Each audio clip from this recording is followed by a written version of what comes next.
Eh bien, salut Xavier. Eh ben, salut Guilain, bonjour à tous. Donc, vlog, vous savez, cette newsletter vidéo, épisode numéro 2. Donc là, on est bientôt mi-novembre. En Touraine, il y a quelqu'un qui a éteint la lumière, je ne sais pas qui c'est, mais là, on est vraiment plongé dans le fog, quoi. C'est incroyable, ça ne veut pas se lever. Bon, c'est comme ça. En attendant, l'herbe pousse et on a des super tontes à faire en ce moment pour ceux qui tondent et qui ramassent, puisqu'on a un mélange de feuilles mortes et de tontes. Et donc ça, c'est vraiment une très bonne matière qu'il faudrait surtout pas perdre. Donc voilà, c'est le fog. Et ça nous ramène à une année un peu compliquée quand même au potager pour les légumes fruits. Attention, on a des choux, on pète le score.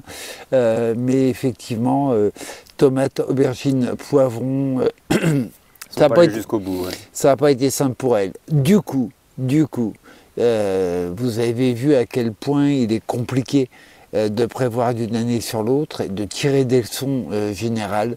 C'est vraiment 2023 complètement dément au niveau de la chaleur et de la sécheresse. 2024, nous on a eu 2 crues de l'Indrois à des dates qui sont totalement inhabituelles. Donc effectivement, quelle leçon tirer de tout ça? La leçon à tirer de tout ça, c'est que on va être basculé de plus en plus. C'est l'augmentation des phénomènes extrêmes. C'est pas simple. Peut-être la leçon à tirer de tout ça, c'est si vous avez une variété de tomates qui a tenu le choc, surtout vous la gardez. elle c'est une costaud, gardez-la surtout. Donc, bon, plus globalement, on peut se dire que les variétés qui ont bien résisté, qui ont bien tenu, qui ont bien donné, sont des variétés à conserver. Parce qu'elles sont quand même assez adaptées à des sautes climatiques. Donc voilà, on garde, on note précieusement les variétés qui ont su résister. Et puis sinon, qu'est-ce qu'on fait au potager en ce moment? On nettoie, tout simplement. Il y a tous les restes de culture, il y a, attention, nettoyer, c'est pas gaspiller, c'est qu'est-ce qu'on fait de toute cette matière-là. Donc on va vous faire une petite vidéo à la maison sur moi, ce que j'en fais de cette matière-là. En fait, elle est réétalée sur les planches et occultée derrière. Mais voilà, ce petit nettoyage, entre guillemets nettoyage, je ne suis pas super à l'aise avec le mot. Néanmoins, si on si on ne veut pas se faire surprendre au printemps, essayez là, malgré des conditions climatiques qui sont un peu compliquées, essayez là de ne pas se mettre un petit peu en retard sur la préparation du potager de l'année prochaine. Alors au niveau des semis, il n'y a pas grand chose à faire, les jours sont courts, ça accroche pas. On peut semer des carottes par exemple, moi je ne le fais plus, parce que quand elles ont un passage de froid trop important, après il y en a plein qui montent à graines. Donc moi je ne le fais pas de semer des carottes en novembre, même si sous châssis on pourrait le faire. Ce qu'on continue de semer, c'est les fèves. Ah d'ailleurs, j'ai une petite précision à vous apporter sur les semis de fèves qu'on fait en automne. C'est Jackie Mercier, vous vous souvenez, on a fait pas mal de petites vidéos avec Jackie, donc un super producteur de tomates, mais pas seulement, qui est vraiment un super maraîcher, et donc qui me rappelait et qui me disait de le préciser que les semis de fèves d'automne qu'on fait en ce moment sont beaucoup moins sensibles aux pucerons que ceux qu'on fait au printemps. Donc il y a un vrai intérêt à faire dès l'automne ce type de semis. D'autant que c'est une légumineuse, ça fixe l'azote, donc ça joue le rôle d'engrais vert véritable, ça protège, ça couvre le sol, et puis ça nous soulage au printemps où il y a quand même pas mal de petites choses à faire dans tous les sens. Donc voilà, on sème les fèves. Pour vraiment les aficionados, vraiment ceux qui sont accrochés, on a le semis de cerfeuil tubéreux.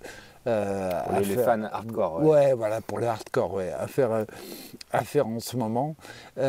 Sinon, là, attention, on est début novembre, si on se projette, ça veut dire qu'on fera une vidéo spéciale Sainte-Catherine.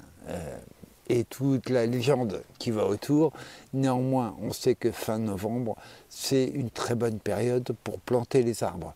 Donc là, on prépare les emplacements, on ne doit pas se faire surprendre. Ça ne veut pas dire qu'on fait des fosses de 4 mètres cubes, hein, mais on prépare les emplacements, on sait où on va les mettre, c'est vraiment réfléchi. Et surtout, on a travaillé avec des bons producteurs de plants d'arbres, notamment fruitiers, parce que c'est un petit peu la foire du n'importe quoi. On va vous faire une vidéo spéciale sur choisir ces arbres fruitiers et notamment l'importance du porte-greffe. À quoi ça sert de greffer? Pourquoi c'est greffé?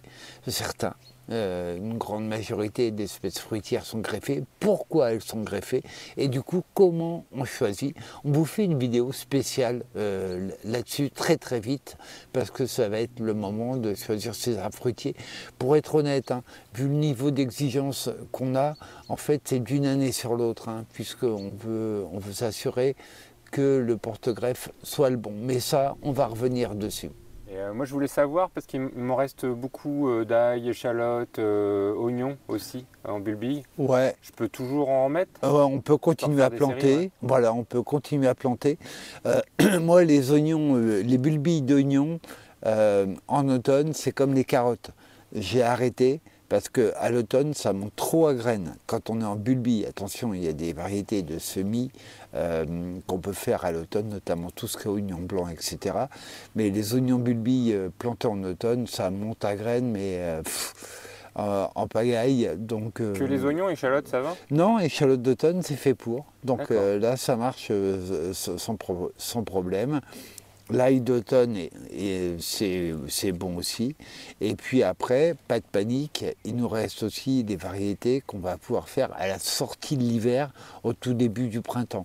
Donc moi j'aime bien faire les deux types de plantations. Une plantation d'automne, elle est faite, et une plantation de sortie d'hiver, début de printemps. Et on n'avait pas dit qu'on ferait un spécial sur les semis d'oignons et tout ça, justement? Alors ça, on se le fait au printemps, puisqu'on les sème très très tôt.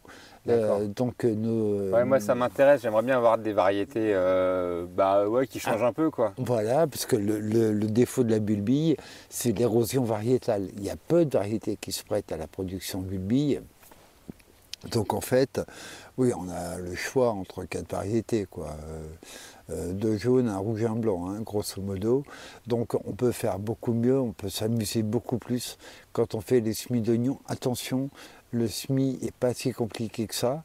Anticipez-le, parce que par contre, il faut de la graine fraîche. Hein. Passé 2 ans, les graines d'oignon, ça commence à être beaucoup moins bien.